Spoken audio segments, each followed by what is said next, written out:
गौरी पुत्र गणेश भगवान की जय। श्री शिवाय नमस्तुभ्यम। प्रिय भक्तजनों, हर सुहागिन महिला अपने सुहाग की रक्षा के लिए ईश्वर से कामना करती है। पति की लंबी आयु की दुआ करने के साथ साथ वह उसकी तरक्की के लिए कई उपवास भी रखती है। ऐसे में वट सावित्री व्रत का महत्व अधिक बढ़ जाता है। ये उपवास हर सुहागिन महिला के लिए खास होता है। वट सावित्री व्रत के दिन सुहागिनें पूरे विधि विधान से पूजा करती हैं। इस दौरान कुछ महिलाएं निर्जला उपवास भी रखती हैं। इस दिन वट वृक्ष की पूजा का खास महत्व है। माना जाता है कि इस वृक्ष की पूजा के बिना व्रत पूरा नहीं होता।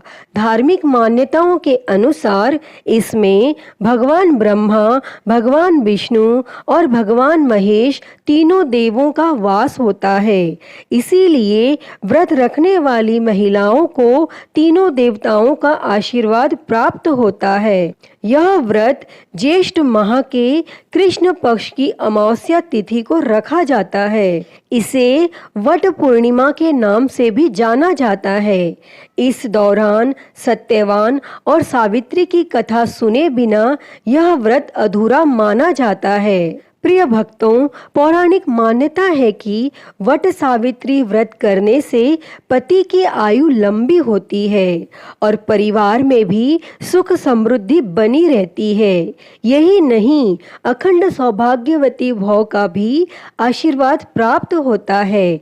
ऐसा इसीलिए होता है क्योंकि इस दिन से जुड़ी पौराणिक कथा प्रचलित है। तो आइए अब सुनते हैं विवाहित महिलाओं के बीच अत्यधिक प्रचलित ज्येष्ठ कृष्ण अमावस्या के दिन आने वाली वट सावित्री व्रत की कथा। भद्र देश के एक राजा थे जिनका नाम अश्वपति था। भद्र देश के राजा अश्वपति की कोई संतान न थी, इसीलिए उन्होंने संतान प्राप्ति के लिए मंत्रोच्चारण के साथ प्रतिदिन 1,00,000 आहुतियां दी और 18 वर्षों तक यह क्रम जारी रहा। इसके बाद सावित्री देवी ने प्रकट होकर वर दिया कि हे राजन, तुझे एक तेजस्वी कन्या पैदा होगी। और माता सावित्री देवी की कृपा से जन्म लेने के कारण से कन्या का नाम सावित्री रखा गया और वह कन्या बड़ी होकर बेहद रूपवान हुई। तब योग्य वर न मिलने की वजह से सावित्री के पिता दुखी थे। उन्होंने कन्या को स्वयं वर तलाशने भेजा। तब सावित्री तपोवन में भटकने लगी और वहां साल्व देश के राजा द्युम्नसेन रहते थे, क्योंकि उनका राज्य किसी ने छीन लिया था। और उनके पुत्र सत्यवान को देखकर सावित्री ने पति के रूप में उनका वरण किया। तब ऋषिराज नारद को जब यह बात पता चली तो वह राजा अश्वपति के पास पहुँचे और कहा कि हे राजन, यह क्या कर रहे हैं आप? सत्यवान गुणवान है, धर्मात्मा है और बलवान भी है, पर उसकी आयु बहुत छोटी है। वह अल्प आयु है।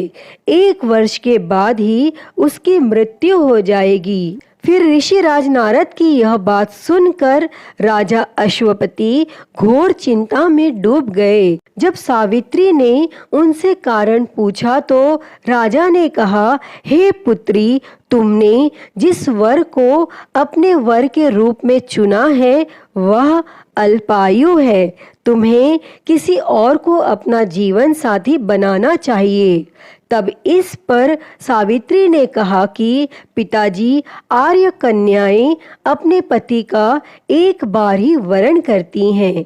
राजा एक बार ही आज्ञा देता है और पंडित एक बार ही प्रतिज्ञा करते हैं और कन्यादान भी एक ही बार किया जाता है। और सावित्री हट करने लगी और बोली, मैं सत्यवान से ही विवाह करूंगी।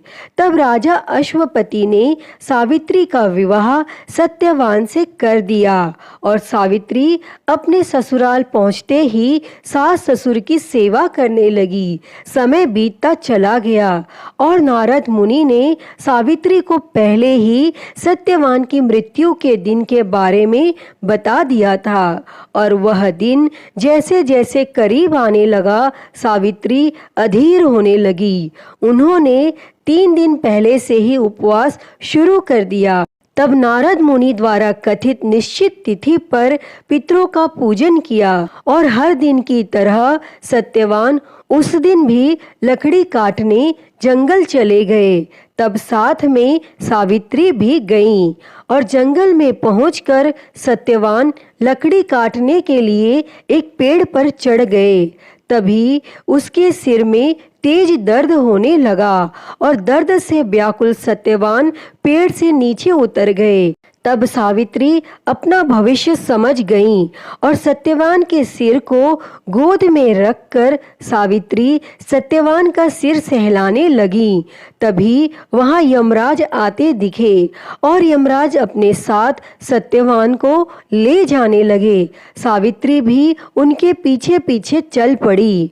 तब यमराज ने सावित्री को समझाने की कोशिश की कि यह विधि का विधान है, लेकिन सावित्री नहीं मानी। तब सावित्री की निष्ठा और पति परायणता को देखकर यमराज ने सावित्री से कहा कि हे देवी, तुम धन्य हो, तुम मुझसे कोई भी वरदान मांगो। तब सावित्री ने कहा कि मेरे सास ससुर वनवासी हैं और अंधे हैं और उन्हें आप दिव्य ज्योति प्रदान करें।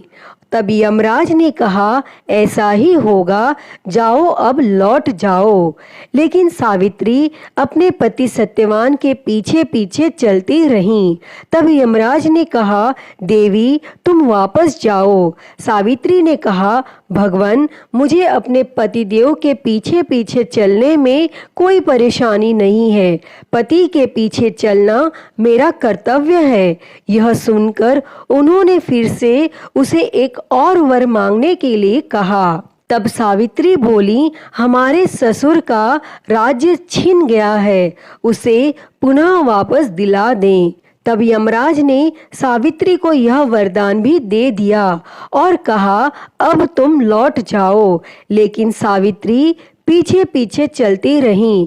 यमराज ने सावित्री को तीसरा वरदान मांगने को कहा। इस पर सावित्री ने 100 संतानों और सौभाग्य का वरदान मांगा और यमराज ने इसका वरदान भी सावित्री को दे दिया। तब सावित्री ने यमराज से कहा कि हे प्रभु, मैं एक पतिव्रता पत्नी हूँ और आपने मुझे पुत्रवती होने का आशीर्वाद दिया है। यह सुनकर यमराज को सत्यवान के प्राण छोड़ने पड़े। तब यमराज अंतर ध्यान हो गए और सावित्री उसी वट वृक्ष के पास आ गई जहां उसके पति का मृत शरीर पड़ा था। तब सत्यवान जीवित हो गया और दोनों खुशी खुशी अपने राज्य की ओर चल पड़े। दोनों जब घर पहुंचे तो देखा कि माता पिता को दिव्य ज्योति प्राप्त हो गई है।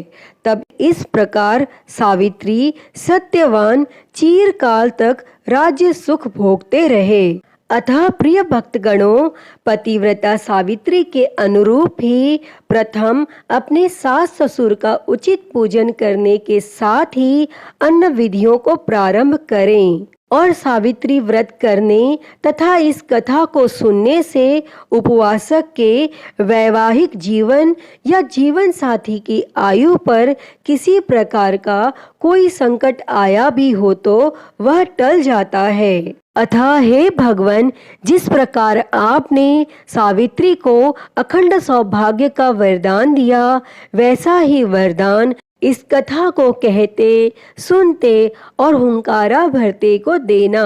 तो बोलिए धर्मराज जी की जय। तो प्रिय भक्तगणों, मैं उम्मीद करती हूँ कि आपको यह वट सावित्री व्रत की कथा पसंद आई होगी और अगर वीडियो अच्छी लगे तो इसे लाइक करें, ज़्यादा से ज़्यादा शेयर करें और कमेंट बॉक्स में धर्मराज जी की जय लिखना ना भूलें। और हरिहर भक्ति चैनल पर आप नए हैं तो इस चैनल को सब्सक्राइब कर नोटिफिकेशन बेल को ज़रूर ऑन कर लें। हर हर महादेव। धन्यवाद।